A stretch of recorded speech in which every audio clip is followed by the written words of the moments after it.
Hey guys, this is Chris from Deus Ex Machina, and yeah, I'm angry. But before that, I wanted to say thank you to all the people that have been sending me positive comments regarding my autism diagnosis. It's really appreciated, and like I said, it's not an excuse for behavior or acts, but it helps me kind of understand where I can go to try to be a better human being.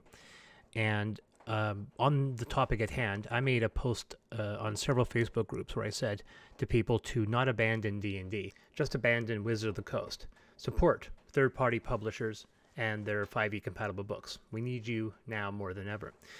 People associate D&D with wizards, but why? Why is that hate diverted to a game system just because they own the rights to it? I mean, I have the same issue with people who hate Star Wars because of Disney. You still have hours of pre-Disney Star Wars. Just don't watch the new stuff.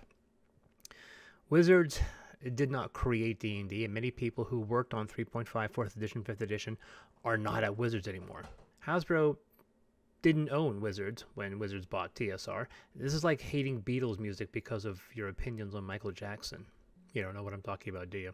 Anyway, Michael Jackson and his estate now own the rights to most Beatles songs. The surviving Beatles, at least in their estates, don't own their own songs. So I can easily divorce my opinions between Wizards of the Coast and D&D.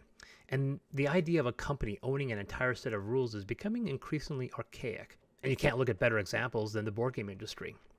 Dominion comes out and creates the first real deck building game. There are now hundreds, with many using the exact same mechanics, creating what could only be described as a genre. Many of these later games would create new standards that other games would derive their mechanics from. Some, like the recent Dune Imperium, are arguably better than the first game that created the idea. While every board game is different, it does help teach someone if several games share concepts. When I first played Scythe, I found the rules intractable. Then I learned what an engine builder was, and now learning similar games are easy. D&D is a trademark that happens to attach itself to a series of rules with an origin dating back to the early 80s. The current company owns a trademark.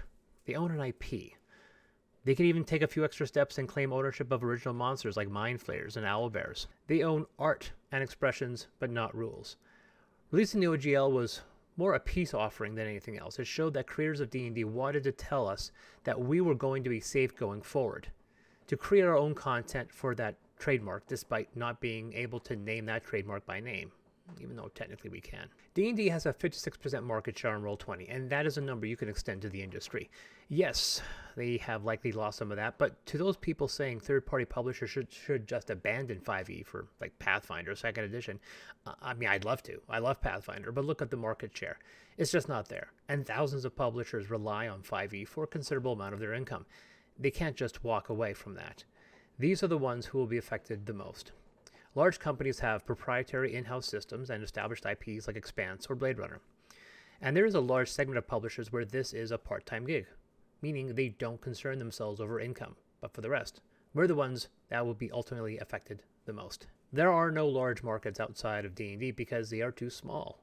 I find it frustrating, to be honest, the number of people that find this a viable solution. I have one book, or a book series rather, Amethyst, that was published for 5 different systems. The Savage World, Fate, 13th Age Pathfinder, and 4e sales combined are 5 times less than the 5th edition sales. And when I have to create the same book for multiple systems, it is time consuming and honestly a nightmare. The aforementioned book took 4 years to adapt 2 books to 5 different systems. I would spend more time adapting than writing new content.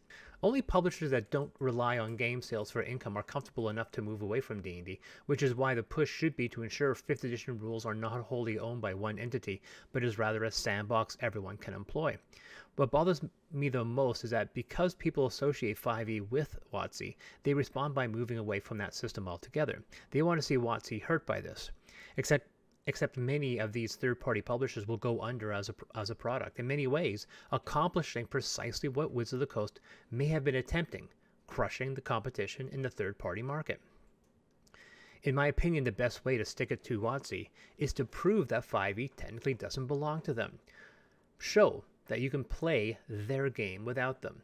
Don't use D&D Beyond, and don't use their upcoming VTT. Use Roll20 and Foundry and Fantasy Grounds. Don't purchase their new books. Rather, purchase third-party books. Show them that you can play 5e without giving WotC a dime. They believe you're under-monetized. Show them that's true. Show your receipts for the third-party books. Prove their fears by spending your money on books compatible with their system. WOTC, regardless of intent or actions, is detonating a marketplace many rely on. So if you enjoy D&D, play it. No one's taking your books. I've often said I'm the worst WOTC customer. I'm the one they hate the most. I have not paid them since the original 3 books. I don't pay monthly for any service, and I have no plans to. And I publish my own books for their system that, according to them, is competition.